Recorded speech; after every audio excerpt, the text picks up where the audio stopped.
ইমাম আবু হানিফা রহমতুল্লাহ আলাইহির কাছে সংরক্ষণে ছিল 6 লক্ষ হাদিস।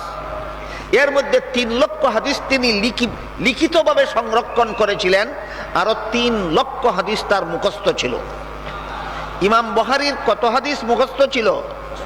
3 লক্ষ। বর্তমান দুনিয়ার কোন লামাযাবি, কোন লামাযাবির বাবা, কোন লামাযাবির দাদা, কোন লামাযাবির ফরদাদা, কোন লামাযাবির লক্কর দাদা, কোন লামাযাবির 14 গোষ্ঠীরও 3 লক্ষ হাদিস মুখস্থ নাই। ইমাম বুখারীর কত লক্ষ হাদিস মুখস্থ ছিল? তাদের নাম ছিল আহলে হাদিস। বর্তমান দুনিয়ার কোন লামাযাবির বাপদাদা 14 গোষ্ঠীরও 1 লক্ষ হাদিসও মুখস্থ নাই। সুতরাং এদের আহলে হাদিস নাম মিথ্যা। এদের আহলে হাদিস নাম মিথ্যা। ইমাম বুখারী হলেন ইমাম আবু হানিফার ছাত্রের ছাত্র। ইমাম আবু হানিফা ইমাম বুখারী ইমাম আবু হানিফার ছাত্রের ছাত্র। ইমাম বুখারীর উস্তাদগণের মধ্যে একজন উস্তাদের নাম ছিল মক্কি ইবনে ইব্রাহিম।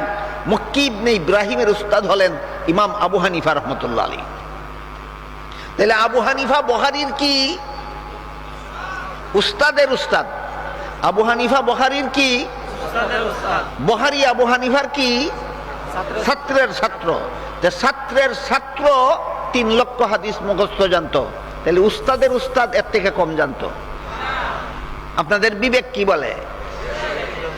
ছাত্রর ছাত্র জানতো 3 লক্ষ হাদিস মুখস্থ, আর তার উস্তাদের উস্তাদ জানতো তার চেয়ে কম। ইমাম আবু হানিফা রহমতুল্লাহ আলাইহি বলেন, আমি 5 লক্ষ হাদিস থেকে বাছাই করে 5টা হাদিস তার সারমর্ম বের করেছি। এই একটা উক্তির দ্বারা প্রমাণ হয় ইমাম আবু হানিফা কমপক্ষে 5 লক্ষ হাদিস মুখস্থ জানতেন। উস্তাদের উস্তাদে জানতো 5 লক্ষ হাদিস মুখস্থ, তার ছাত্রের ছাত্রই জানতো 3 লক্ষ হাদিস মুখস্থ।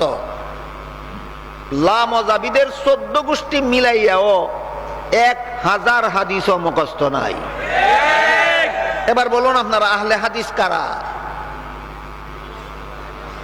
তারা ছিলেন আহলে হাদিস। কথা বুঝলেন কিনা?